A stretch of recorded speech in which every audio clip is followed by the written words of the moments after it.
Bienvenidos a la tercera sesión del taller Ecuaciones diferenciales parciales elípticas para la EMALCA 2021. En esta clase vamos a estar extendiendo la noción de soluciones de ecuaciones de segundo orden no lineales. Para ello, vamos a entender primero qué propiedades de los operadores van a permitir dar esta definición de soluciones débiles. Estas las conocemos como soluciones viscosas y vamos a ver una propiedad importante, la consistencia, la cual quiere decir que esta noción en verdad extiende la noción clásica cuando tenemos funciones con dos derivadas y podemos evaluar puntualmente el operador. Un poco para ganar intuición y habilidad con esta nueva definición, iré probando algunas propiedades como la estabilidad, la propiedad de retícula. En la clase de hoy no van a ser centrales, no van a ser importantes, pero en la próxima sí. Y finalmente voy a dar un principio de comparación débil que nos va a ayudar a entender algunas de las ideas en la próxima clase, donde el objetivo principal va a ser un principio de comparación para soluciones viscosas. Recuerden que el principio de comparación es una herramienta muy efectiva, muy poderosa. Vimos en el caso de la ecuación de Laplace, que nos permitía probar unicidad de soluciones, y en las notas está explicado cómo usar el principio de comparación para demostrar la existencia de soluciones por medio del método de Perron. Ok. Por el principio de comparación entendemos en verdad dos cosas quizás distintas, pero que en el fondo están relacionadas. Uno, puedo hablar del principio de comparación cuando me encuentro dos funciones b y u. B toca a u por arriba en un punto x0, entonces necesariamente los laplacianos están ordenados. El laplaciano de b es mayor o igual que el laplaciano de u. Esto no es más que el criterio de la segunda derivada para la diferencia b menos u. Dice que b menos u alcanza su mínimo en x0, punto de contacto, por lo tanto la hessiana es una matriz no negativa en ese punto y cuando tomas la traza pues es un número no negativo. La segunda idea por la cual podríamos entender un principio de comparación es lo siguiente: una propiedad de orden entre funciones subarmónicas y funciones superarmónicas. En este caso, u es una función subarmónica, laplaciano mayor o igual que 0. Recuerden que esto tiende a ser una función convexa. Y b es una función superarmónica, laplaciano menor o igual que 0, tiende a parecerse una función cóncava. Entonces, si las funciones están ordenadas en la frontera, sabemos que automáticamente están ordenadas en el interior. Es decir, que no se puede dar el caso donde las gráficas se intersecten en el interior, se crucen, perdón, en el interior. Y estas ideas nos permiten extender la noción de armonicidad. Por ejemplo, decimos que una función continua, que no necesariamente tiene dos derivadas, es subarmónica si cada vez que tenemos una función de prueba phi de clase C2 que toca a u por arriba en un punto x0, entonces automáticamente cuando evaluamos el laplaciano de phi en x0 obtenemos un número no negativo. De igual forma, decimos que u es una función superarmónica si cada vez que tenemos una función de prueba que toca u ahora por debajo, tenemos que el laplaciano de phi es menor o igual que 0. Y en síntesis, una función sería armónica, en este sentido débil, si es simultáneamente subarmónica y superarmónica.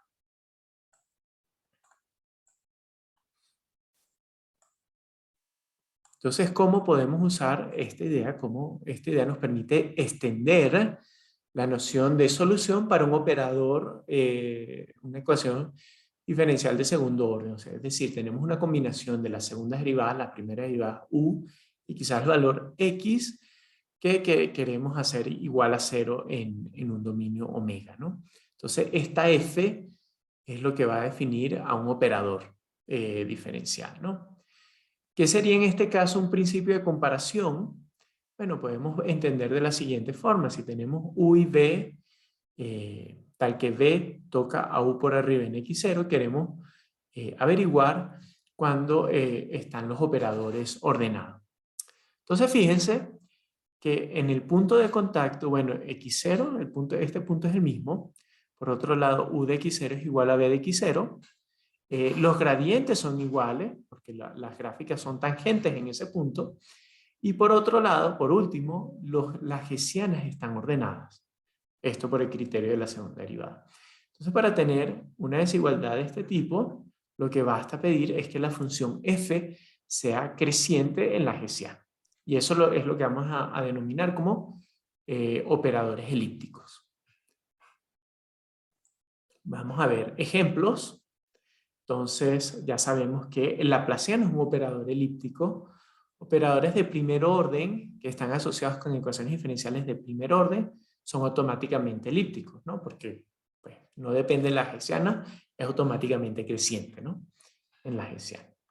Operadores lineales son aquellos que están asociados con ecuaciones lineales, ¿no? O sea, combinaciones lineales de las segundas derivadas, las primeras derivadas y u igual a f, ¿no? Este es un forzamiento, pudiese ser 0, pudiese ser distinto de 0, y estos coeficientes a y j, b, i y c pueden depender de x. ¿Okay? Esta ecuación va a estar asociada con este operador. Voy a tomar la matriz A, que son los coeficientes a y j, y voy a hacer el producto interno con m. Producto interno, recordemos, es la noción que extiende el producto interno en Rn, ¿no? Tomo los coeficientes de A con los coeficientes correspondientes de m, veo el producto y después sumo todos los posibles términos, ¿no? Luego tengo el siguiente término B, producto punto con P es la etiqueta, digamos, que representa el gradiente. C por Z, Z es la etiqueta que representa U, menos F. ¿Okay? Este operador es elíptico si la matriz A es no negativa. Para ver esto, bueno, basta con recordar que las matrices simétricas siempre tienen una base ortogonal donde se diagonalizan. Y los autovalores, de hecho, son reales. Entonces, si tomamos una de estas bases para A y calculamos la diferencia f en m2 menos f en m1, lo que obtenemos es el producto interno de A por la diferencia que es m. Pero el producto interno es invariante bajo rotaciones. Podemos ver el producto interno en esta otra base que sería d por m barra. ¿Okay? Y d por m barra no es más que tomar la diagonal de m barra, m y i barra, y sumarlas con pesos dado por d sub i. Ahora, si m2 es mayor que m1, es decir, que m es una matriz no negativa definida, también la matriz m barra va a ser no negativa definida, por lo tanto sus entradas en la diagonal son no negativas, al igual que los pesos de i. Entonces esta cuenta sería no negativa, que es justamente lo que esperamos para demostrar que f es creciente en la m. ¿Okay? Otro caso donde sean operadores elípticos, bueno, si tengo que f es de clase C1 en la variable m, en la hessiana, entonces es elíptica, de hecho es sí solo sí, su derivada con respecto a m, en cualquier punto donde lo evalúe, siempre me da una matriz no negativa definida. Para demostrar esto, basta usar el teorema fundamental del cálculo, ¿no? Voy a evaluar la diferencia de f en m2 y f en m1. Las demás variables son exactamente las mismas, ¿no? P, Z y X en ambos lados, ¿no? Entonces, esto lo puedo ver como la integral de la derivada parcial de f en un segmento que me conecte a m1 y m2. Integro esto me da una matriz y luego hago el producto interno de matrices por la diferencia m2 menos m1. Ahora bien, esta matriz estamos asumiendo que es positiva definida. Y además, si m2 es mayor o igual que m1, entonces este otro factor también es positivo definido, no negativo definido, y por lo tanto el producto interno, como vimos justamente en la demostración anterior, va a ser un número no negativo, ¿no? Ok, entonces recapitulando, tenemos que este principio de comparación que veíamos para el laplaciano se extiende a operadores completamente no lineales, siempre y cuando asumamos que la f es monótona en la hessiana. ¿Okay? A partir de ahí, podemos dar una noción de soluciones débiles. Se llaman soluciones viscosas y las podemos considerar para funciones que solamente son continuas en omega. Decimos que U es una subsolución, es decir, satisface en cierto sentido esta desigualdad y se cumple que para cualquier función de prueba de clase C2 que toca a U por arriba en un punto X0, el operador evaluado en phi, evaluado en X0, es mayor o igual que 0. Decimos que es una supersolución si en cambio cuando tenemos la función de prueba que toca por debajo, en un punto X0, el operador evaluado en phi, evaluado en X0, es menor o igual que 0. Al igual que para el laplaciano, bueno, decimos que es una solución si es simultáneamente subsolución y supersolución. Veamos ejemplos. Pues recordemos que esto fue lo que hicimos para el laplaciano en la clase pasada y de hecho teníamos otra noción de solución débil que tenía que ver con el principio del valor medio. Y las dos demostramos que son equivalentes. Una función que es subarmónica en el sentido viscoso, también es subarmónica en el sentido del principio del valor medio, es decir, que U en X siempre es menor o igual que el promedio de U en cualquier bola alrededor de X. Aquí, promedio. Y vimos el lema de Weyl, que dice que una función armónica en el sentido viscoso es automáticamente de clase C2 y además, si evaluamos puntualmente el laplaciano en cualquier punto, nos da 0. Ok, entonces esto nos dice que para el laplaciano en verdad la teoría de soluciones viscosas es exactamente la teoría de soluciones clásicas, ¿no? Para el laplaciano, soluciones viscosas extienden, o en este caso son equivalentes a la teoría clásica de soluciones. Sin embargo, este no siempre es el caso.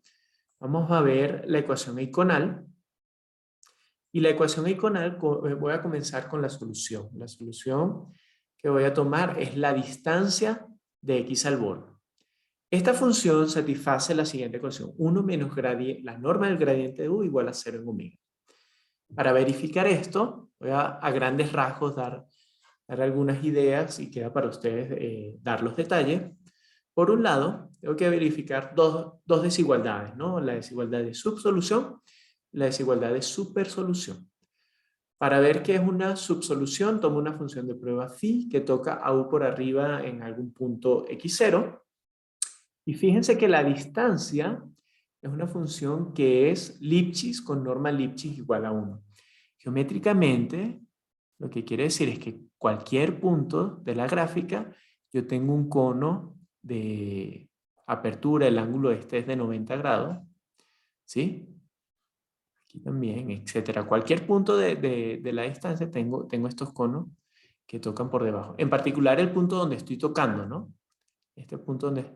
Entonces yo tengo que en el punto de contacto yo tengo este cono que toca a la función phi por debajo en x0 en el vértice, y eso me implica que la derivada parcial de phi en cualquier dirección es mayor o igual que menos 1. Y eso necesariamente me dice que la norma del gradiente de phi en x0 es menor o igual que 1. Revisen, ¿no? Por otro lado, tenemos que ver que la distancia también es una supersolución. O sea, tenemos el otro escenario, tenemos una función de prueba que toca por debajo en x0. Y fíjense, voy a utilizar el siguiente hecho geométrico, es la desigualdad triangular, si quieren. Voy a calcular la distancia partiendo de x0, pero viendo lo que sucede cuando me detengo en la esfera de radio R centrada en x0, asumiendo que está contenida en omega, ¿no? Bueno, la distancia la puedo calcular en dos pedazos. Ir de x0 a la esfera me da una distancia r, y luego tengo que ver de esos puntos de la esfera cuál es el que está más cerca, ¿no? Ese es el que me va a llevar hasta el borde omega de la forma más corta posible, ¿no? Entonces, tengo el mínimo de u en la esfera de radio r con centro en x0. Y eso es justamente la distancia de x0 al borde omega. O sea que tengo esta igualdad acá. De esta igualdad Se sigue que phi ahora satisface una desigualdad. Fíjense, por un lado, phi es igual a x0, es igual a un, phi en x0 es igual a u en x0, y por el otro lado, u es mayor o igual que phi, ¿no? Phi está tocando a u por debajo, por lo tanto este mínimo es mayor que este mínimo, y se sigue entonces que phi en x0 es mayor o igual que r más el mínimo de phi en la esfera. Ahora, phi es una función de clase C2. De hecho, me basta solamente que sea de clase C1 para este argumento. Lo que te voy a hacer a continuación es la expansión de Taylor de phi alrededor de x0, asumiendo que el radio R está tendiendo a 0, es chiquito, ¿no? Entonces encuentro lo siguiente, ¿no? R más la expansión de Taylor de phi es phi en x0 más el gradiente de phi en x0 por pues, la dirección que esté tomando la esfera. Eso lo puedo acotar por este producto. Y luego tengo un pequeño error o chiquita de R. Ahora cancelo la phi en x0 de ambos lados. Divido entre R y tomo el límite cuando R tiende a 0. Obtengo exactamente la desigualdad que esperaba en el caso de las supersoluciones. Muy bien. Algo que quiero enfatizar, recalcar de este ejemplo, es que la distancia no es una función de clase C1. O sea, esta solución en el sentido viscoso no es una solución en el sentido clásico. Realmente van a ver que si el dominio es acotado, en el máximo de U encuentran una esquina donde ni siquiera pueden diferenciar. Y si pudiese diferenciar, entonces el gradiente tendría que ser 1, porque tendría que ser 0, ¿no? Porque es un máximo y eso significa que no satisfacería la ecuación diferencial gradiente, norma de gradiente U igual a 1.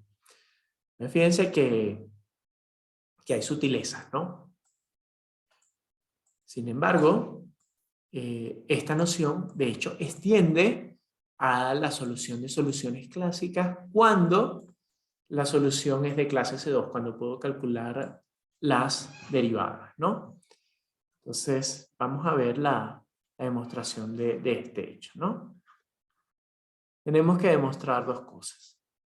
Uno, asumiendo que U es de clase C2, queremos ver que la noción de soluciones viscosas implica la noción de soluciones clásicas, ¿no? Es decir, que evalúo puntualmente. Y para ello, basta observar que la función de prueba phi igual a U es un candidato, es admisible, ¿no? Porque es automáticamente de clase C2 y toca a U en todos sus puntos, ¿no? O sea, aquí está U, simplemente lo que estoy usando es la misma phi igual a U, la está tocando en todos lados. Por lo tanto, por el criterio de soluciones viscosas, tendría que F evaluado en phi, evaluado en x0, etcétera, es mayor o igual que 0, pero esto no es otra cosa que U. Entonces, cuando evalúo U, obtengo la desigualdad deseada, ¿no? Muy bien. Y queda la segunda parte de la demostración, que es ver que cuando tengo una solución clásica, también satisface el criterio de soluciones viscosas. Y esto es por la elipticidad de la F, ¿no? Como F es elíptica cada vez que tenga... Ok, aquí tengo mi función U, tengo una función phi de prueba que le está tocando por arriba, en algún punto x0. Entonces necesariamente en ese punto de contacto, U en x0 es igual a phi en x0, los gradientes son iguales y las hessianas están ordenadas, ¿no? Entonces, U en x0 igual a phi en x0, los gradientes son iguales.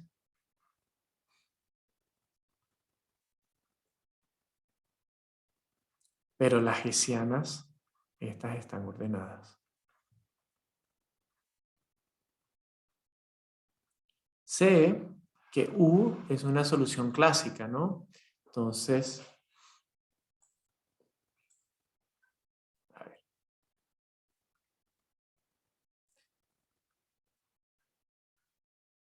sé que U es una solución clásica, es decir, F evaluado en U en X0 es mayor o igual que 0, pero además la F es elíptica, es monótona en la hessiana, entonces esto es menor o igual que de gradiente de phi X0, y aquí ahora también puedo escribir los valores para phi que son exactamente los mismos, es decir que, como esperábamos, el operador evaluado de phi evaluado en X0 es mayor o igual que 0. Muy bien. Entonces ahora veamos otra propiedad que también sale esencialmente de la definición de soluciones viscosas, pero es también importante y muy poderosa en el siguiente sentido, ¿no? Estabilidad para soluciones clásicas significa lo siguiente. Yo tengo una sucesión de soluciones clásicas tal que las soluciones, sus gradientes y sus derivadas están convergiendo uniformemente a una función U, sus gradientes y sus derivadas, ¿no? Entonces, el límite hereda una ecuación. ¿Okay? En el caso de soluciones viscosas, no hace falta pedir que los gradientes y las hessianas converjan uniformemente porque, de hecho, ni siquiera esto asumimos que existe porque las funciones en principio son solamente continuas. Sin embargo, sucede que cuando vemos una sucesión de funciones que están convergiendo uniformemente y son soluciones viscosas, entonces el límite también va a heredar una ecuación. Ok, para ser preciso, Fi y F son operadores elípticos, tal que Fi converge a F uniformemente. Por otro lado, I y U son una sucesión de funciones continuas que convergen uniformemente a U, tal que cada U sub I satisface la ecuación correspondiente a F sub I. Digamos una ecuación de tipo subsolución. Entonces, el límite U hereda la ecuación para el límite de las F's sub I, que es F. ¿Okay? Ok, vamos a ver la demostración. Queremos verificar el criterio de subsolución para el límite que es sub. Entonces tomamos una función de prueba phi que toca a U por arriba en algún punto X sub 0. Ok, y ahora recordamos que U es el límite de U sub I, el límite uniforme de U sub I, ¿no?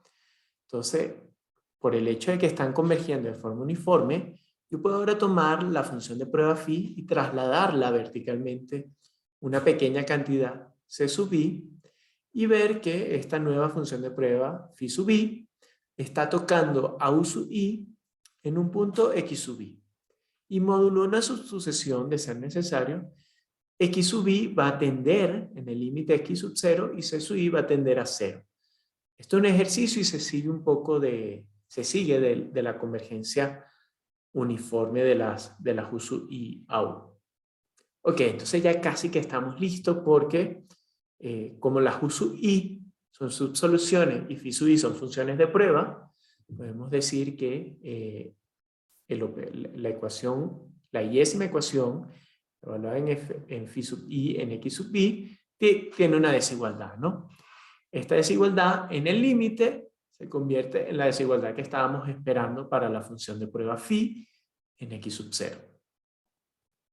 Ok. Ahora, otra propiedad que también es más o menos sencilla.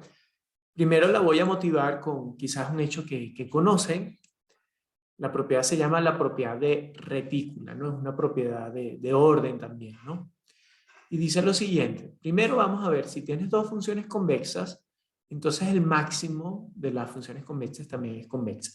Geométricamente, recuerden que una función convexa es aquella para la cual la epigráfica, es decir, el conjunto por encima de la gráfica, es un conjunto convexo.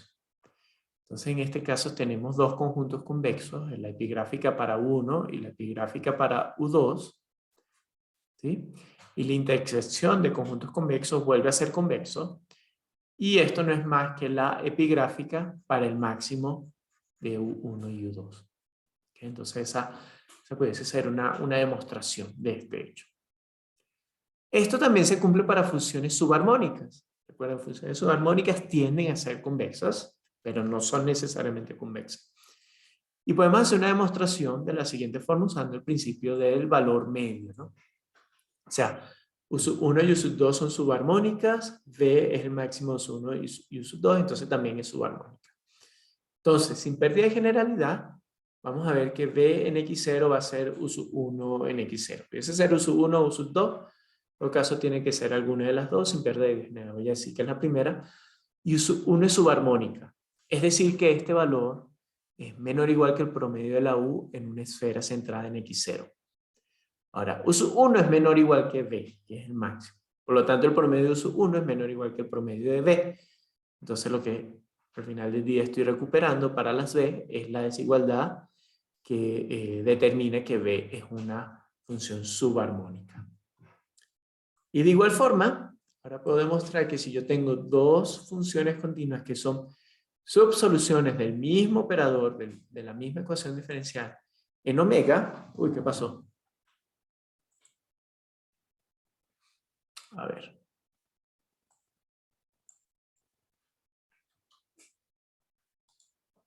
Ok. Entonces son soluciones de la misma ecuación diferencial en omega, entonces necesariamente el máximo también es una subsolución. Entonces, para la demostración, vamos a tomar una función de prueba phi que toca al máximo en algún punto y sin pérdida de generalidad vamos a decir que el punto es x0, ¿no? Aquí quizás esto se movió. Ok. Y sin pérdida de generalidad, vamos a decir que donde estamos teniendo ese contacto, la phi está tocando a U1, ¿no? En este caso. Entonces, como phi está tocando U1 y U1 es una subsolución, tenemos que el operador evaluado en phi evaluado en x0 es mayor o igual que 0, justamente la desigualdad que esperamos para la función de prueba. Y eso termina la demostración. Ok. Aquí quizás hemos ganado un poco de intuición con estas soluciones viscosas. Quiero que apuntemos ahora al principio de comparación. El objetivo, y esto no lo vamos a terminar demostrando hoy, sino en la siguiente clase, es ver lo siguiente. Tenemos omega, un dominio acotado, U es una subsolución y V es una supersolución.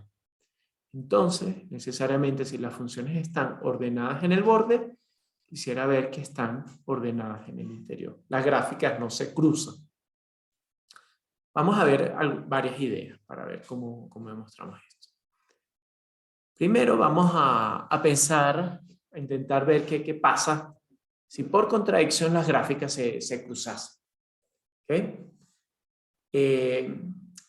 Tomemos por un momento una de las funciones, digamos B, que sea clásica, es decir, que sea de clase C2. Pudiese ser también la otra y podemos hacer un argumento similar, pero para fijar ideas, tomemos B de clase C2.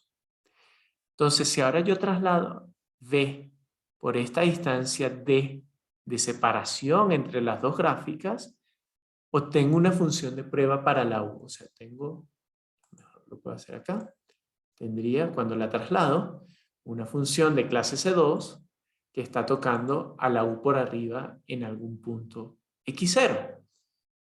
Esto me dice, por la definición de soluciones viscosas, que tengo una desigualdad para la B, evaluada en X0, ¿no?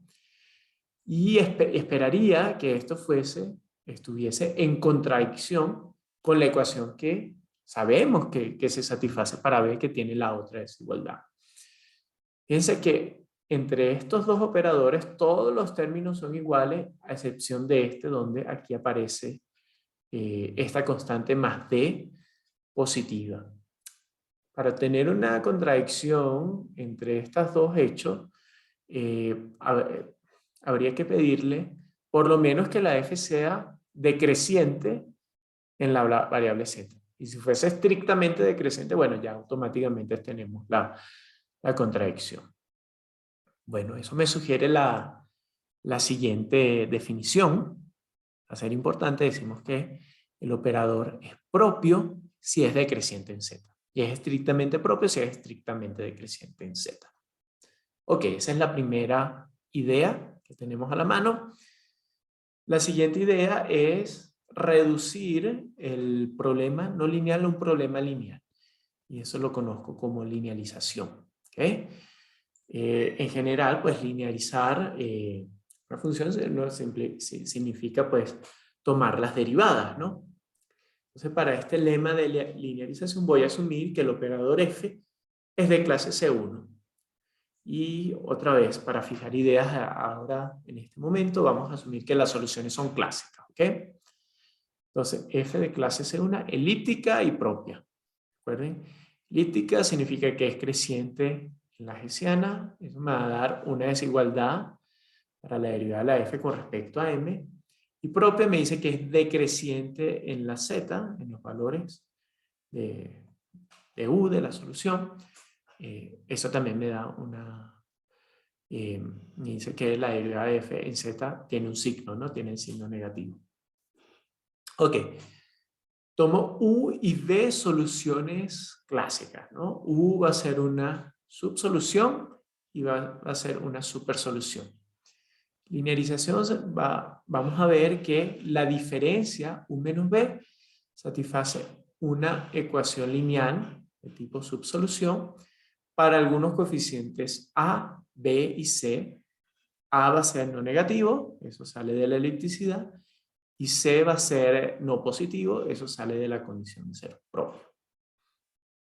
Ok, vamos a hacer la cuenta. Ya vieron una pista antes, esencialmente lo que vamos a usar es el teorema fundamental del cálculo. ¿Okay? Vamos a fijar un punto X y voy a darle nombre a las hessianas de U y V en X, M2 y M1, los gradientes P2 y P1 y los valores Z2 y Z1. Todas estas cantidades están definidas de forma clásica porque recuerden que hemos asumido que U y V son de clase C2. Entonces, por un lado, el operador evaluado en la U es mayor o igual que 0 y el operador evaluado en la B es menor o igual que 0. Entonces, esta diferencia que está acá es mayor o igual que 0. ¿Okay? Ahora lo que voy a hacer es sumar y restar la misma cantidad y luego agruparlas de forma conveniente.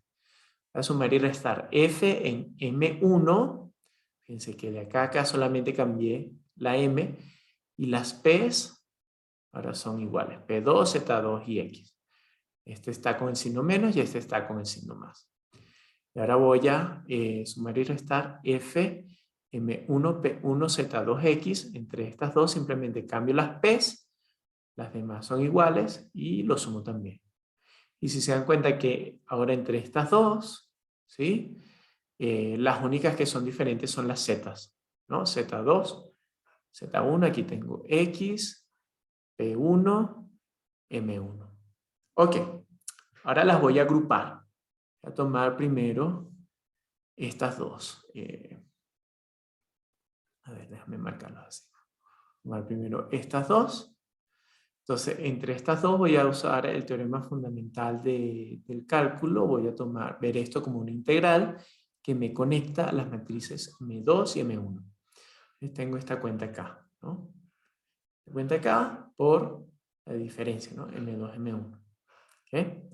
Luego voy a tomar estas dos, ¿no? Donde las cantidades son distintas son las P's.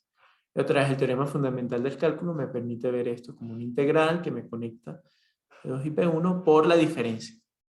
¿Okay? Y finalmente para el tercero, ¿no? Que son estas dos, esta diferencia, no es más, lo veo como una integral. Me conecta ahora Z1, Z2, las demás variables están fijas, por Z2 menos Z1. Entonces esta cantidad la llamo a esta B y a esta C. Esta A es no negativa porque la F es uniforme, es elíptica, entonces esto es negativo. Y esta C es no positivo porque la F es propia. Entonces obtengo justamente la ecuación que estaba esperando para la diferencia de las soluciones. Ahora, como esto nos ayuda, bueno, primero una observación, una simplificación que voy a hacer.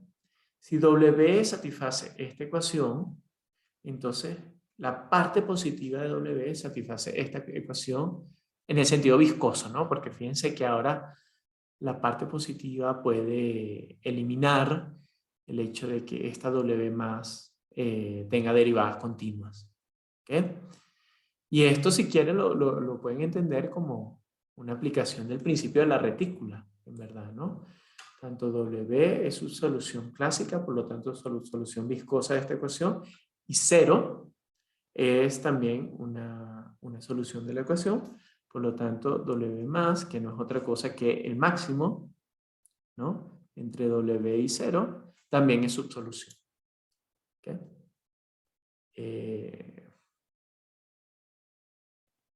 Ok, bueno, lo dejo de ejercicio para que lo revisen en detalle. Y lo siguiente que quisiera hacer es, ahora que sabemos que cuando U y B están en las hipótesis, ¿no? del principio de comparación, yo tengo que W satisface una subsolución, es subsolución de un problema lineal. Entonces, para obtener el principio de comparación, basta con demostrar que W tiene un principio del máximo. Recuerden, queremos demostrar que U y B no se cruzan, ¿no? Queremos demostrar que si W es negativa, es no positiva en el borde, entonces, a partir de una ecuación de esta forma, tenemos que W no es mayor que 0 en el interior. Eso se llama un principio del máximo. Ahora vamos a demostrar ese principio del máximo. Y para ello vamos a requerir una hipótesis más fuerte en la matriz A. Decimos que A es uniformemente elíptica si está acotada por arriba y por abajo por múltiplos positivos de la identidad.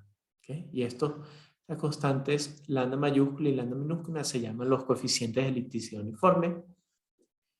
Entonces tenemos el siguiente principio del máximo. Omega acotado, tengo A, que una función continua de omega a las matrices simétricas, que es uniformemente elíptica pues, con respecto a ciertos parámetros lambda y lambda que están fijos, ¿no? Para cualquier valor de X, parámetros lambda y lambda son los mismos.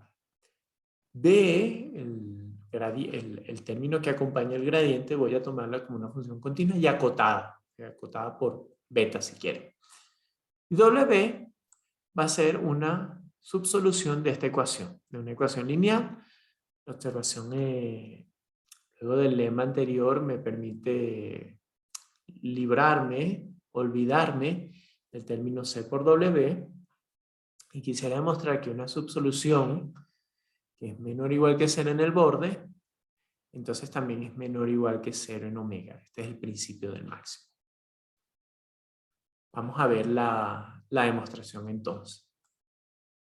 Aquí estamos tomando soluciones viscosas, ¿no? Recuerden que luego de la observación tomábamos la parte positiva de B y esto podía eliminar el hecho de que la solución fuese clásica. ¿Okay? Entonces vamos a ver por contradicción. ¿Qué pasaría si la B en el borde es menor o igual que 0, pero en el interior atraviesa al 0, ¿no? O sea, tiene un supremo M positivo. Como omega es acotado, voy a asumir que está contenido en el semiespacio xn mayor que 0. Y ahora voy a construir una función phi que denominamos como barrera. O sea, voy a obtener una contradicción usando esta función phi o una traslación de phi con el criterio que me dice que W debe ser una subsolución. A tomarla m entre 4 por 2 menos esta exponencial, que es una exponencial que tiende, esta es una función que de hecho es cóncava, ¿no? O sea que esta phi tiende a ser una supersolución. Fíjense lo siguiente. Phi va a tomar valores entre m entre 2 y, bueno, está al revés, ¿no? M entre 4 y M entre 2, ¿no? M entre 4 M entre 2 en omega. O sea que, tal como la estamos construyendo, sabemos que la W atraviesa la gráfica de la phi en algún punto. Por otro lado, pues la derivada, la calculamos de esta forma, es múltiplo de alfa, y la hessiana, la calculamos de esta forma, es del orden de alfa cuadrado. Si evaluamos el operador de la ecuación que satisface W en la phi, obtenemos entonces un polinomio cuadrático en alfa y su coeficiente principal es menos lambda. Que bueno, podemos acotarla en verdad por menos lambda. Y esto me implica que si alfa es suficientemente grande, yo puedo hacer este coeficiente negativo. O sea, efectivamente, lo que les estaba diciendo, ¿no? La phi tiende a ser una función cóncava, ¿no? Tiende a ser intuitivamente una supersolución, o sea, va a tener esta desigualdad menor que 0. Y eso es efectivamente lo que hemos demostrado, la forma en cómo hemos construido esto, ¿no? Ahora, si yo traslado phi, esta cantidad m, la separación con w, obtengo una función de prueba que toca w por arriba, pero que no satisface la desigualdad deseada. Entonces, esto es una contradicción, por lo tanto, pues se obtiene el principio del máximo. Y finalmente, de este principio del máximo, pues combinándolo con la linearización, obtengo un principio de comparación débil, ¿no? Dice lo siguiente: omega acotado, f de clase C1, tal que pues la derivada de f con respecto a m voy a asumir que es uniformemente elíptica con respecto a ciertos parámetros lambda y lambda. Por otro lado, la derivada de f con respecto a p está uniformemente acotada y la f es propia, o sea que es decreciente en la z. ¿Okay? Entonces tengo u y v, dos soluciones clásicas, o sea aquí se me olvidó decir de clase C2 en omega, tal que la U es subsolución y la B es supersolución.